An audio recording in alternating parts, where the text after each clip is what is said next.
So you're trying to figure out how you're going to replace your PCV valve, positive crankcase ventilation. I'll show you how step by step. I'm doing this on a 2013 Grand Caravan with a 3.6 liter Pentastar. It also works for town and country and probably the older Volkswagen Rotans. So take the little cover off the top of the engine there. It's basically just for noise. You see the little pieces that they clip into. 4 little fingers there. Just pop it off.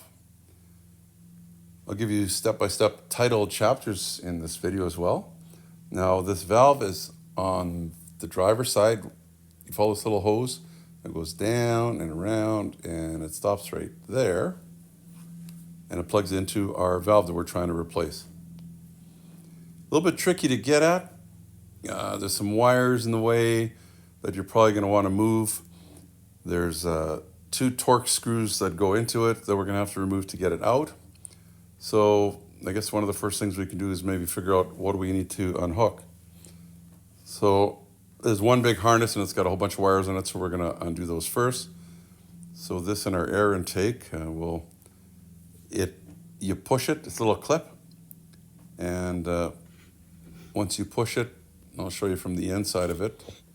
It's got a little finger that goes up and down and releases it. Here, I'll try and show you just a little better. The rest of them are like that too. Now this one doesn't have a red clip that it acts as a safety lock. Chrysler seems to have these on everything. But I guess, you don't want the clips coming out by accident. So this one we need to move it back. The big piece comes out. And you can try all sorts of things. I find if it's going to give you a hard time, push it from this side. But turn your screwdriver sideways and give it a slight push there. What it does is it unlocks it, so now you can squeeze that tab and that locking piece will pop out. Now it's probably unlocked, but you might have to force it with something as well. Well, you don't want to, maybe I shouldn't use the word force because you don't want to break it. But you might have to persuade it to move a little bit. As long as you know that it's unlocked and you've pressed that tab open, there are some anchors here that you'll also want to take off. They're sitting on this aluminum housing, and it's just holding the whole harness, the wiring harness, in place. It's held in, it's almost like a U that's clamped around there, so it's a top and bottom piece. There you go, it came off. There's another one just over a little bit. We've got another sensor we have to unplug. If we can unhook that safety and get it to move a little bit. Once it moves far enough, we can press the tab and it should unlock. These are always fun. And of course, not too much space to work in. Maybe if the screwdriver was on an angle, that might work. Maybe a pick tool might work. I've got it unlocked, but it's just the dirt and that has made it kind of binding. So door panel tool I'm using to get this little clip out here. We're just about have the access to it. These are pretty hard to mix up as to where they go later on. They only fit one spot each. Now there's another one of those little clips at the very back. So I'm going to try and push the back, push the front. There we go. It popped up. You want to be gentle though, you don't want to break them. And if we can move this whole wiring harness and this vacuum line out of the way, I'll move you down to the side here. Now there's this big hose, and it's stuck on pretty good. I tried twisting it, so I'm using my door panel tool again. Put a link in the description for this door panel tool. I use this exact one on just about everything and anything I'm working on. Seems to be in pretty much every video for some reason. It's a good little tool. It's got the right angle, it's got the 2 little fingers on it.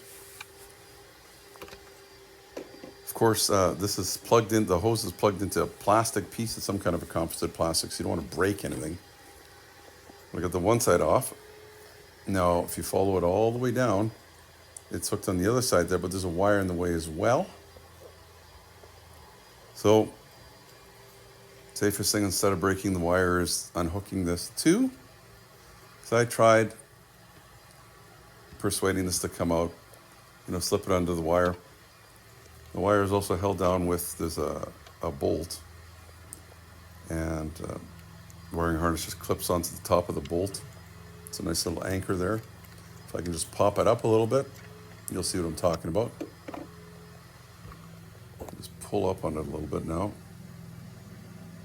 but not break the wire. And you might be able to get it out now, or you can just unplug this other sensor too.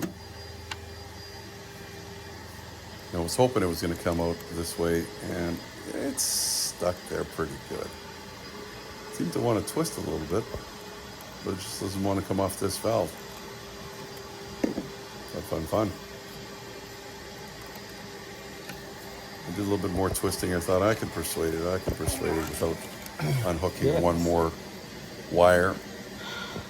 And does it work?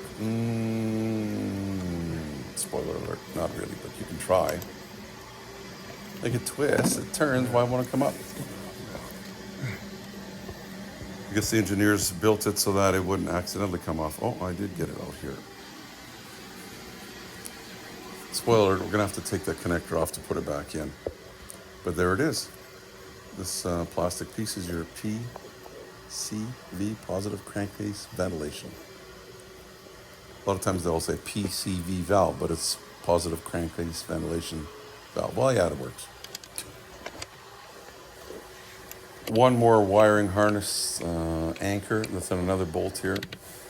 It just clicks on there, a plastic piece. That'll give us a little more room.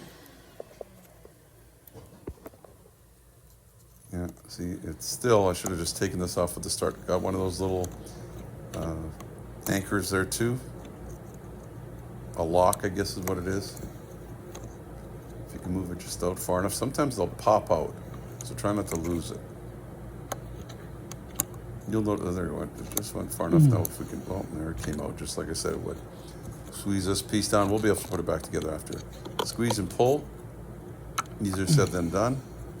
You may want to try and push it down with the screwdriver or the screwdriver handle and pull at the same time. I think what I'm going to have to do is like with the other ones, I have to push down and get my screwdriver in somehow in there and just pry just gently to get it to move.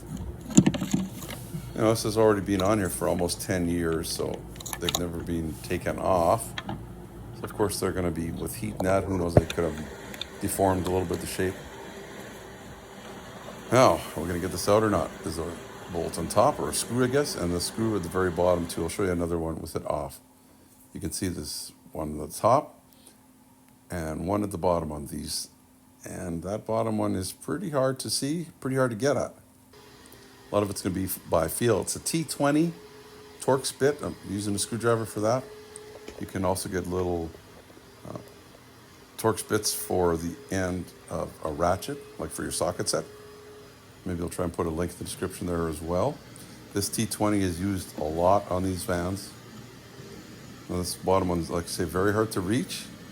Not only is it hard to reach, it's very easy to drop onto the engine in the back there somewhere and lose it. So you don't want to do that. We'll just skip forward ahead a little bit, speed it up. And I've loosened it, and I'm going to try and drop it into my fingers. And amazingly enough, I didn't lose this one. I've done these before where they fall, and you're pretty lucky if you can find it. You can always use a magnet or something in there. You know, it's a torque screw. I'm going to do the top one now. Same thing. These aren't super tight, and when we put them back on, the fit, they just say to snug them up, make them nice and snug without breaking them. It is going into a plastic piece as well. Now you just give it a wiggle, and there you go, it falls out. Got some oil in it. I really think it should have oil in it, but if it shakes and it rattles, it's supposed to still be good, but there's so much oil in there, it's like, let's put another one in already. They do want you to do them every 100,000 miles, I think. So here's a new one. And you can see it's nice and clean. Weren't very much money. I'll put a link in the description as well for one, just make sure it fits your year of vehicle. Now I was trying to put this on, and it's like, why won't it pop in? It popped off pretty good. I thought, oh, I'm going to just turn it around until it fits in there. It's not fitting properly. So if you're having this problem, it's possible that the old gasket is still on there, and that's what happened with this one. The old valve came off, but the gasket stayed on there, and it's so hard to see. It's way in the back. It's kind of dark, and it's like it just won't go close enough. So I took it off, and it's like what's going on here? I got a double gasket. The old gasket from the 01, plus see there's a new one around the news piece. Just take a look at yours and you'll know for sure. When you take the old one off, make sure there's a rubber gasket. Just see it there. It goes around. So once I did that, it's like, wow, what a difference. That's what it looks like. This fits to seal it up. I'm trying to mix these up. It's going to be pretty hard to mix up. One's nice and shiny and dry, and the other one's wet and oily. So the part of your hose going on is going to face up. Oh, all right. And that one just snapped right in. It's like, wow. And I can see it's fitting good compared to with that double gasket. Again, it was so hard to see. So I'm going to try and thread the first screw in the top here. Was it easy to get in there? Not bad. The bottom one I had more trouble with because this thing just kind of, it fits in and it can kind of spin a little bit to try and get the screws in there. So I'm just going to, I wouldn't even snug this one up. Try and get your bottom one, then you might need two hands. And the screwdriver's going to have to go between all these hoses to our right. You might have to pull them up a little bit. You don't want to disturb them too much because they're coolant hoses. And some of these actually break fairly easily. If you ever have a coolant leak, it could be to the very right here. We see there's 3 hoses there. So I'm going to snug it up. That's the torque spec. Snug. So with a screwdriver, I'm just making it just as tight as I can with one hand. You can see it from the bottom here, this other one. And you can see how the hoses are in the way. Might have to use 2 hands again to position it in there and hold it there. There we go. Now it's just reverse the whole procedure. And for some reason I thought, oh, I could just put this connector back on so that I don't forget it. Not a good idea. Should have just left it off. You'll see that in a minute. It's just going to take an extra couple seconds to do this job because of it.